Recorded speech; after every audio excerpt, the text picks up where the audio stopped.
Welcome back to Stay in Your Lane, everyone. Podcast here by Triple T Transport. I'm your host, John Maley, and today we've got Joe Lombardo with us again. It's been a while, Joe. Yeah, it has, John. How you doing? Good. Been pretty busy, and I think the changes that we've seen in the industry that we've been talking about over the past month have mostly been the economic changes. So, I definitely thank you for coming back on and sharing your thoughts with us. For those of you who don't know Joe, Joe is founder and president CEO of Ege Avenue Associates, a consulting company. How many employees you got, Joe? You're looking at the whole staff right here. That's all of it. I That's like it. it. Yep. I brought the whole company to this podcast. Oh, did you really? All right. Well, those of you that don't know Joe's background, Joe spent 10 years, what, 25, 30 years ago, Joe? Yeah. You were at Nabisco, Okay. handling West Coast transportation, et cetera, and then, formerly director of Nestle, and you Okay. handled everything from transportation to private fleet, many, many, many different roles. So now you consult, always a value, and thank you so much for participating. Today I'd like to talk about procurement. The question that we have is, has the role changed moving forward in light of maybe some inflationary times, escalating fuel at record levels with inflation, skyrocketing interest rates? It looks like we're headed down into a pretty serious recession in the future. So, has the role from what you're hearing and seeing outside of our four walls, and your thoughts? Sure. Again, thanks for the opportunity, John. I appreciate it.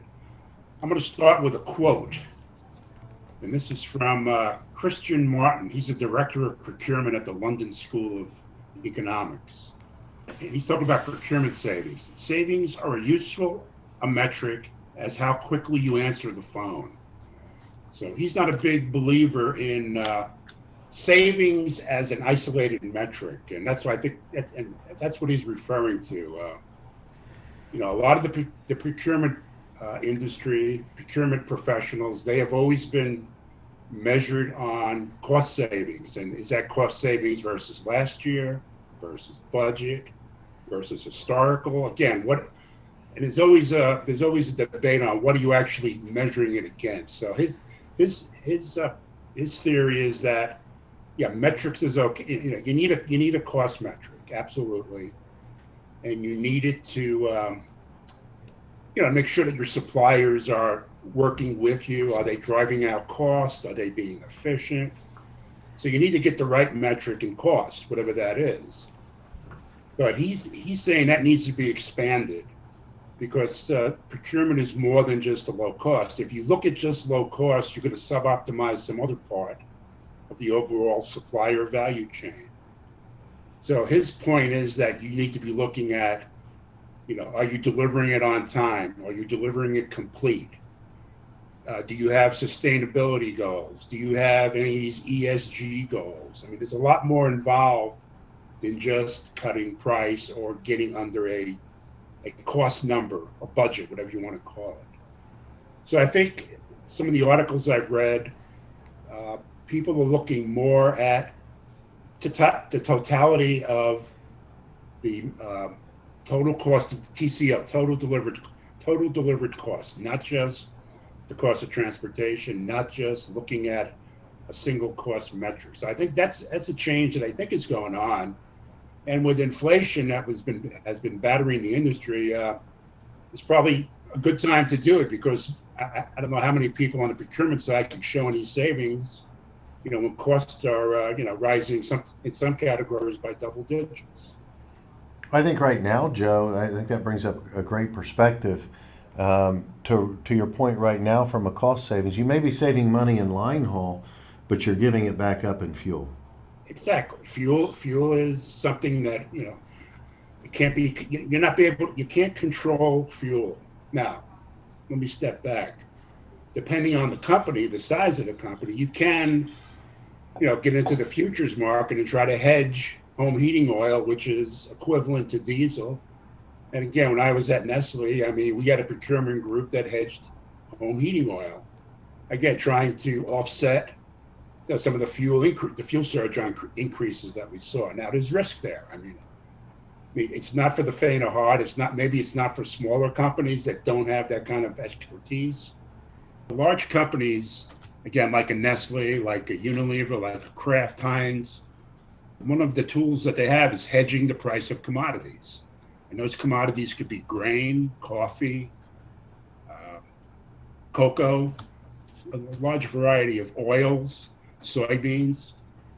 And one of the things that at Nestle, we hedged home heating oil, which is basically the same as diesel. So we went out and we bought futures, depending on how we thought the price was going to go up or down, to try to hedge our spend that we paid carriers with fuel surcharge. Now, again, that was done in 2000. The last time when I was with Nestle was 2012, and we were doing it then. Are they doing it now? I don't know. I don't know if that's still a strategy. But that's one tool that you could use as a large company to hedge fuel costs. No, that's another perspective. I think the majority of our listeners may not understand that Right. that perspective. But back to the gentleman's quote. Would you repeat that again for everyone? Sure. Okay, the quote is from Christian Martin, Director of Procurement, London School of Economics. He's talking about cost savings in procurement. He says, they're as a useful metric as how quickly you answer the phone. So he's not putting much stake into cost savings. And the reason I think he says that is because a lot of people look at cost savings in isolation, not in links with the entire supply chain. So, driving out cost to earlier when you were making some statements there, you're going to sub-fund yourself into a problem. You could sub-optimize other parts of the supply chain. Yeah, I mean, you can get, maybe you reduce cost in transportation or in warehousing, but maybe you get a suboptimal operator, and all of a sudden you have late deliveries, you have Late fees. lines that are going down, you have sales that you can't put product on the selling floor. So again, do you suboptimize one part? Well, you get all these great savings in the cost savings category. No, it's a lot to decipher, right? And Yeah. in most organizations, you have stakeholders. Right. Okay, in large organizations per se, you have stakeholders, and they're wanting, to show that they've saved money. Yep. Well, you may show line haul rates have gone down, but fuel's going up, so you're just kicking it from one bucket to the next. Right. But you mentioned earlier, previously, when I had you on, you made a statement that resounded with me, especially, that your boss shared with you when you first started at Nestle. You're not going to get fired for paying an increase. You will, however, get fired for not delivering to the customers on time. Yeah, that was the VP at the time, Rob Iverson. We had our first meeting in California, and that was one of the first things out of his mouth. He says, Joe, I can live with cost increases, to a point. He says, I can't live with bad service. I can't live with missed deliveries. I can't live with sales breathing down my back. So that's got to be a focus. We need quality carriers. We need good service.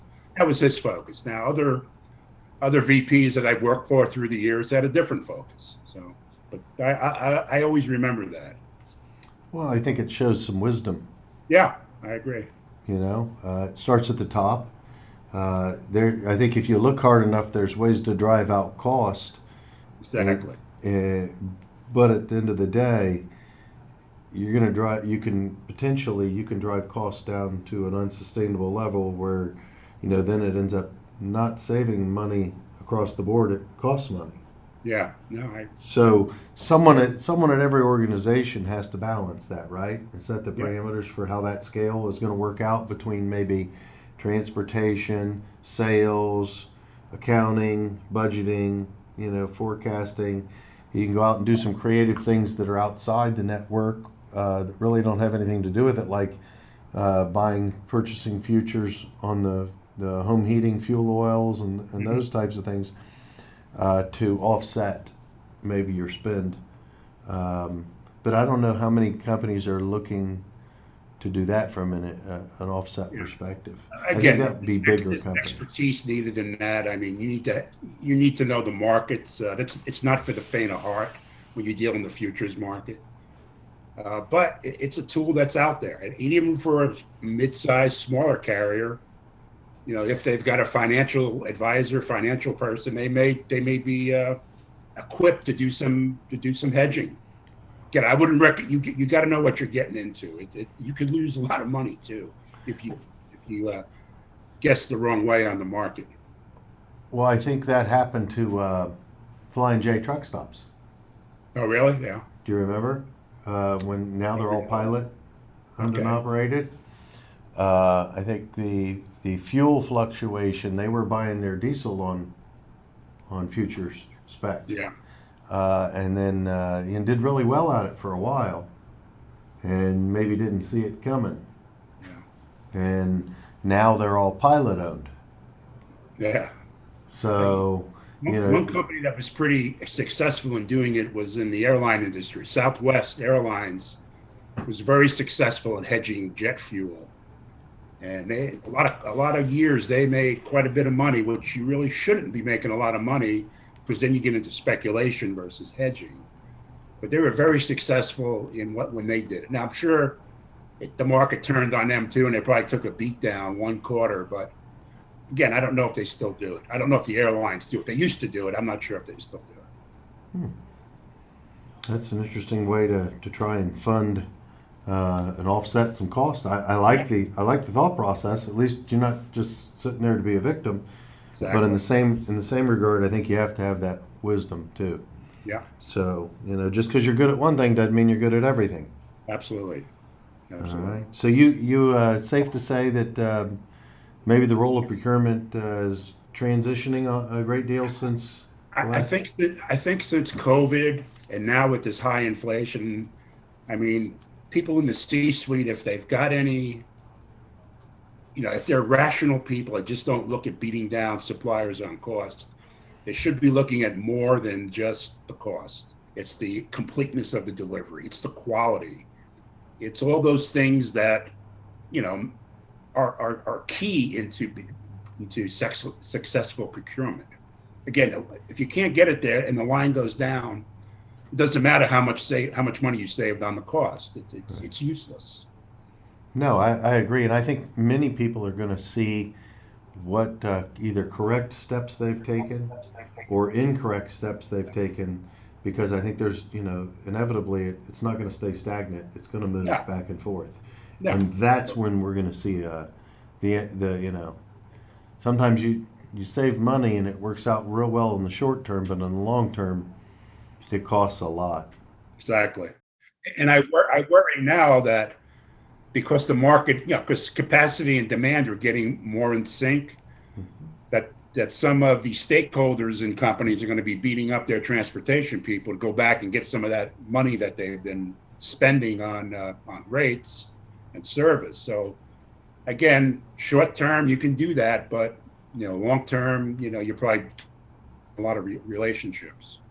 All right. I think a couple weeks we're going to do another. I want to have one on. Will demand support the number of brokers that are in the market today?